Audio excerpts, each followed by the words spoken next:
douceur de vivre, un après-midi de vacances. Grand-mère et petite-fille sillonnent ces départementales du Sancerrois dans la petite voiture des bonheurs simples.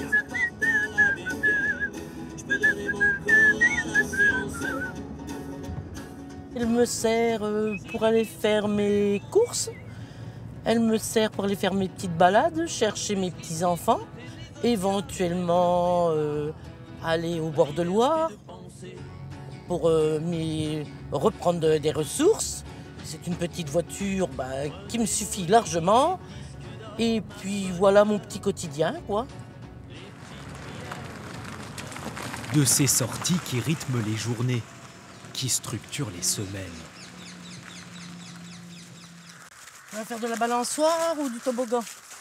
Entre les impératifs et les petits plaisirs, Qu'est-ce que tu veux manger ce soir? Pizza ou kebab? autant de déplacements inenvisageables sans voiture. Je pourrais pas me permettre de venir jusque l'aire de jeu qui est à Ménétréol-Sancerre. C'est quand même à 3 km de chez moi. Et je ne pourrais pas me permettre de venir à pied avec ma petite. Ce serait trop fatigant. Depuis 3 ans et demi, Aglaé conduit une Renault Twingo. Cette citadine de 15 ans en moteur essence, 75 chevaux achetés d'occasion dans le Loiret voisin, avec 73 000 km au compteur à l'époque. Cette voiture, elle a donc coûté le montant de 4 900 €. J'ai toujours travaillé au SMIG, donc j'ai pris sur 5 ans. Je rembourse la somme de 96 € par mois. Donc sur 4 900 €. Donc quand j'aurai fini mon prêt, elle me reviendra à 5 760 €. Un effort pour cette ancienne salariée de la grande distribution. 187 trimestres, 44 ans à servir les clients. Aujourd'hui retraitée depuis 2 mois, elle touche 802 € de pension mensuelle. Quand j'ai vu le montant, j'ai tiré ma chaise. Puis je me suis assise. Parce que je me suis dit quand même, avoir travaillé à 15 ans et avoir un si petit montant de retraite, je trouve que c'est vraiment aberrant. Alors quand sa voiture précédente rend l'âme, avec un prix moyen de 25 000 €, la question d'acheter électrique ne se pose pas. Jamais je ne voudrais d'un véhicule électrique. Déjà, je n'ai pas les moyens. Alors, déjà, pour 4 900 €, faut que je mette 5 ans à la rembourser. Et là, ça va être ma petite fille qui va devoir payer l'emprunt. La même France, 50 km plus au nord. Celle des longues distances, la campagne des routes nationales et des parcs automobiles vieillissants. Là, par exemple, j'ai une petite 206 qui a 200 000 km pour un diesel à 3 500 €, un véhicule qui a 200 000 km. Ça reste convenable pour un jeune permis. Ou même une personne qui n'a pas forcément les moyens à acheter un véhicule à 10, 15, 20 000 € ou 30 000 €. Loin des grandes villes, ces occasions attendent une deuxième ou une troisième vie. Quelques défauts, des centaines de milliers de kilomètres déjà parcourus et un prix serré. Le secteur est porteur, une trentaine de ventes par mois, diesel ou essence uniquement.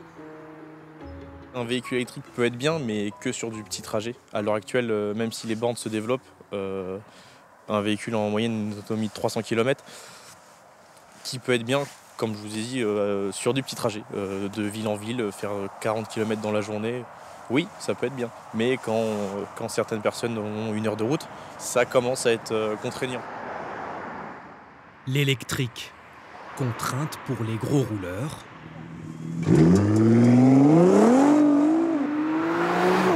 L'électrique, insulte pour les mordus de moteur. Je pense pas qu'il y ait un client ou un propriétaire qui se dise voilà, moi je suis passionné par ma voiture électrique. C'est une très bonne question et je pense que tu peux pas être passionné. Alexandre est revendeur de voitures de prestige. Ça va, monsieur? Il ne jure que par les sportives. Tu fais qu'un avec la bagnole, quoi. Tu vois, t'as envie de... Là, je m'écouterai en interview. Mais on s'en fout, tu vois, c'est un peu spontané, quoi. T'as envie d'aller chercher un peu plus de bruit, tu vois. Et ça, tu l'auras plus. C'est fini. Donc ça te transporte. Le V6 biturbo et les 570 chevaux de la Nissan GT-R attirent l'œil. Stan passait par là. C'est comment ton prénom? Alex. Alex, moi c'est Stan. Il est photographe amateur, amateur de belle mécanique. Les japonais, ça change vraiment, surtout celle-là. Je suis plus côté BM, tout ce qui est allemande, mais là, ouais, non, ça change pas mal. On a la même passion. Sauf que moi, j'ai pas l'objectif, mais je peux regarder la voiture pendant 1 heure, 1 heure et demie, tu vois. Tu vois, sur des petits angles, sur ce qui est sale, ce qui est pas sale, les petites formes. C'est la magie de l'automobile, tu vois. Un émerveillement en sursis. Aujourd'hui déjà, ce bolide accuse un malus de 60 000 €. Si j'étais arrivé avec une Tesla Model 3, Jamais de la vie que... Non. tu serais rentré chez toi, tu serais parti à l'apéritif, Et en plus, tranquillou, au chaud. Le Parce pire, là, il c'est fait que... froid. Ouais, c'est cool. Non, c'est bien, le rendu, il est beau. Ouais, non, franchement, c'est... Incroyable. En 2035, Avec un beau le petit moteur plus, thermique devrait même tirer sa révérence, au profit d'un parc neuf, presque 100% électrique. Même si une voiture électrique, c'est un peu on-off, ça marche, hein, t'as des voitures électriques qui sont super performantes, mais t'as pas de charme, t'as pas d'odeur, tu vas pas mettre ton carburant, tu retrouves pas toutes ces choses-là, quoi. Même passion mécanique dans ce karting. La matinée débute par un passage à la pompe, avec plusieurs litres de samplon 98 dans chaque réservoir. On a remarqué que par rapport au 95, les durites et les pompes à essence, ça vieillissent beaucoup mieux. Donc, et puis en plus, ça marche mieux. Sur la piste, l'adrénaline monte. Dès que j'agite le drapeau, faut y aller, c'est la course en fait. Gaz, d'accord? Allez, tous en place. Les moteurs chauffent. Bruit et odeur se mêlent. Le bitume et les cartes ne forment plus qu'un. Alors c'est des cartes moteur 4 temps en fait. Le cylindré de 270 cm3 d'une puissance de 8 chevaux et allant jusqu'à 70 à voire 75 km/h. 1 heure de course pour ces collégiens. Plusieurs sessions de 10 tours, objectif, vitesse max et mini-chrono. Les 2 premiers qui sont en 48,7 et 48,6, c'est franchement pas mal. Entre le 3e tour et le dernier tour, ça doit être dans le même 10e. Loisir parfois jugé trop polluant, au fil des décennies, le kart a évolué. Aujourd'hui, les engins sont moins gourmands en carburant. Vous voyez, ils ont roulé pratiquement 1 heure. On a consommé quoi? 2 litres. 2 litres. Ouais. Il y a eu des progrès de fait, oui. Et puis les moteurs Honda, en plus, c'est extrêmement costaud. Donc, franchement, au niveau entretien, on est vachement plus gagnant qu'avant. Mais pas de quoi atteindre la neutralité carbone en 2050, ambition affichée par l'Europe. Pourtant, des alternatives existent. Le karting électrique a fait son apparition sur le marché. Il en est à ses balbutiements. En extérieur, ce serait complètement irréalisable parce que le problème, c'est que c'est encore pas assez avancé, je trouve. Et parce qu'il me faudrait, pour faire une 3 heures, il me faudrait 3 parcs de karting. Imaginez bien quand j'en fais rouler 30, 90 cartes, investir dans 90 cartes électriques en plus qui coûte très cher, ce serait très très compliqué. Comment faire rimer sport auto et écolo? La Fédération française de sport automobile a commandé en 2023 un baromètre environnemental.